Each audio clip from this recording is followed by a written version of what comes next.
Lalo na, umabot na po kasi sa 81 ang nagpa-file ng, ng kandidatura sa pagiging presidente. Alam mo akong ibang pananaw ko dyan sa hindi natin basta pwedeng i-considera lahat na pumasok dyan, na sabihin natin na katawa-tawa o nuisance na masasabi. Maaring ito pwedeng tignan sa isang act of desperation na din na parang halimbawa, ikaw, gusto mo ng pagbabago, gusto mo ng parang nai-despair ka na sa nakikita mo sa bayan. Hindi magawa. Parang, di ba, parang gawin na natin to. Gumawa tayo ng hakbang. Parang gumawa tayo ng umpisa ng pagbabago. Paano ito? Dito, baka sakali, di ba? Tingnan mo yung ginawang pagkaka-atinde ng gobyerno at saka ng pribadong sektor doon sa mga sinalanta ng bagyo. O tingnan mo, meron talagang na sa... Siguro hindi niya matiis yung mga nakakita niya. Yes. Tatakbong presidente at sa loob ng 10 taon, harangin niya lahat ng bagyo. Tatawanan mo yan. Di ba? Kung bakit ba si Don Quixote tinatawanan natin pero naging classical ang dating. S.K. Cervantes, di ba? Pero ito, sabihin natin, ganun, man of La Mancha rin ang dating Na alam mong hindi magkakatotoo, pero nandun sa kanyang subconscious, ang kagustuhan niyang makatulong. Saka, di ba, halimbawa, merong misa na, halimbawa, na talagang, dahil sa sobrang pag-iisip niya na mga bagay-bagay na yon, parang nawala na siya doon sa world of reality. Born out of desperation. Dahil doon sa desperation na yun, na naghahangad ka ng isang magandang pamamahala, isang good governance, parang dahil hindi mo makita. Problema ko yan. Yung isa, yung tumilao. Ayun, isa pa yan. 3 beses ko kayong itatatwa. Kumurokok Hindi, problema nga. Iisip niya na tinatatwa mo lahat ng pangako mo sa bayan. Lahat ito sinabi mo, ito sinabi mo, ito sinabi mo. Pagkatapos, lawa rin. Kagaya rin niya yung maraming alahas. Ang pinakikita naman niya, kayamanan niya. Na hindi na siya mangungurakot pagka siya naging presidente. Yun ganun din Subconscious na nga. May mga pila. Bakit di na lang po, di ba po sa halos na dami ng mga presidenteng tatakbo, kung pare-pareho lang din naman po halos ang gusto nila lang pagbabago, gusto nila lang ganito, bakit di na lang po sila magkaisa para isa na lang po or dalawa? Mahirap nang iniisip ko. Desperation din to. Pare-pareho lang din naman po. Desperation din ang foundation. Saka hindi, alam mo, kahit na sasabihin nila, di ba, pare-parehong gusto, ganito, ganyan, etc., etc., iba pa rin yung ultimate motive Meron pa rin nakapaloob dyan. Una-una, teka, magtitiwala ba ako sa'yo? Baka ikaw din ganun ka din. Eto naman isa, magtitiwala ba ako sa'yo? Diba? Kasi nabubuhay tayo ngayon sa panahon ng... Kuya, ito, nakikita natin kung ano talaga sila. Ito ang mahirap yung mga nakakurbatang disente ron Yan ang karamihan dyan, hayop yan Di ba sa'yo na magaling, pero naku, deep inside them. Nagiging batayan ng Comelec Karen sa pagdideklara ng mga nuisance candidate, yung walang kapasidad mangampanya sa buong bansa. Kaya babalik na naman tayo sa alam mo, ako, that is one thing that I would, siguro, there is a need for a differentiation Iba kasi yung wala kang capacity. So you can be disqualified dahil wala kang kapasidad. Sa pera. Pero, kahit ano pang sa pangampan, sa pera, sa pag-ano, yung ibig sabihin para maabot mo yung mga iba-ibang mga lugar na kailangan mong kampanyahan. So, it's a different story. Kaya sasabihin na ikaw ay nuisance candidate. Kasi ang nuisance candidate is somebody na hindi doon mo tinignan sa capacity, kundi nambubuisit ka. Alam naman natin yung nuisance Pakasar ka lang. Di ba, halimbawa, Joseph Estrada ang pangalan mo. Meron kasi akong kakilala, ang pangalan Joseph Estrada. May kakilala ako, pangalan din, Fidel Ramos.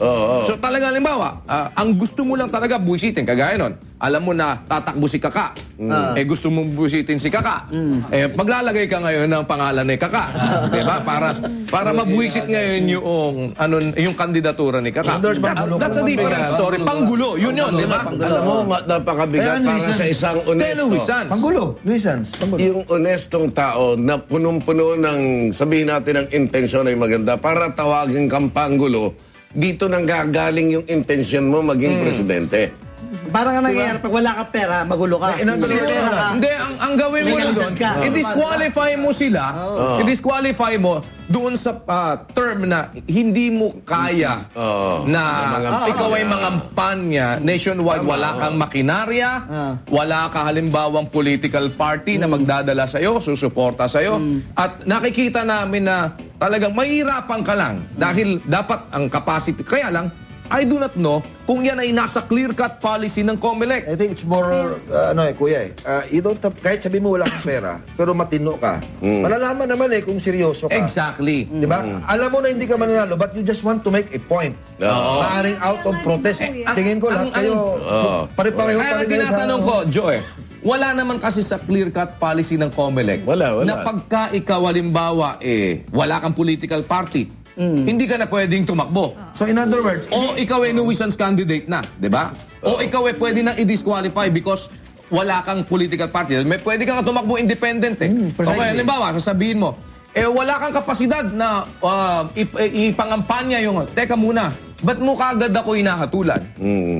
How would you know? pa lang sa outlook tinitignan. How would you know kung merong tutulong sa akin at susuporta sa akin along the way at maniniwala doon Maniwala sa akin. advocacy ko. Bakit mo ako dinidisqualify? Ngayon, kaya sila pumupunta doon sa nuisance candidate. Kagaya rin ng ano. Di ba hindi logical na sabihin mo na Kagaya rin sa tao, ano karapatan mong mangaral? Ito, kanina nabanggit ko rin ito Meron dapat na mga sinasabi na pagka sinabi mo, akala mo nakakatulong ka sa tao. Hindi alam ng tao na binabagsak mo yung tao. Kagaya itong paring to. Sa Pampanga. Akalain mo na iniahalin tulad si GMA kay Jesus Christ. naku po naman. Di ba? Hindi, ang dami mong magagalit. Hindi naman sinabi sa'yo ni GMA na, hoy pare, ihalin tulad mo ako kay Kristo. Hindi, ikaw ang magiging instrumento para lalong magalit dito naman dito sa tao ang isang malatangang pangaral mo. Correct. Tsaka hindi, Di ba? ano namang klase Sobrang kagusto. ano namang klaseng kasiksipan yun? Kuya, ito ang gusto paliwanagan ng pare. Kaya yan nagawag Kristo ito. Pangalan. Pagdating ng panahon, Si Jambi yan. ipapako siya sa krus. Si Jambi to. Pagdating niya sa kongreso, ipapasok siya sa krus. Si Jambi Jambi. naman yan Jambi. Hindi, tsaka, Hindi ko ano naman ba yan yun? tinuturo ito. Ano na ba ganito? Anong batayan? Ito lang Kawawa naman si Jambi. Ayaw mo kasi pakita. Ito. Saan ba kinuha yung batayan? Saan ba kinuha yung batayan? Dahil- Supposed to be, ikaw ay nangangaral, ang batayan mo, Biblia. Yun na nga Saan naman sa Biblia mo nakuha yun? Eto, tingnan mo Babasa ng Biblia. Yun nga lang. Compared her to Jesus Christ for coming down to serve. Mula sa pagiging nasa ivory tower siya, bumaba siya. Tingnan mo naman comparison ng ginawa. Ano bang, ikaw, alam mo naman ang mga figures of speech, Karen anong figure of speech ba ang naiintindihan yan? Hindi ko maintindihan ito. Hindi, baka dahil siguro sobrang bait ni GMA, naisip niya. Tsaka hindi, alam mo, ako hindi ako mahilig magsasalita ng pero ewan ko, kayo kung ano masasabi naman ninyo dyan. Kupit na pare yan. Diba? Tsaka hindi. Saan mo kinuha yun? Para, hindi ba yan paglapastangan naman sa Panginoong Jesucristo na nakapalawan naman ng pagmumukha na ihalin tulad mo naman yung isang tao na una-una babae. Diba? Paano mo ihalin tulad kay Jesus Christ? Babae yan. Tapos, babae pa na, baka mabuti pa kung inihalin tulad mo dun sa nasa kaliwa.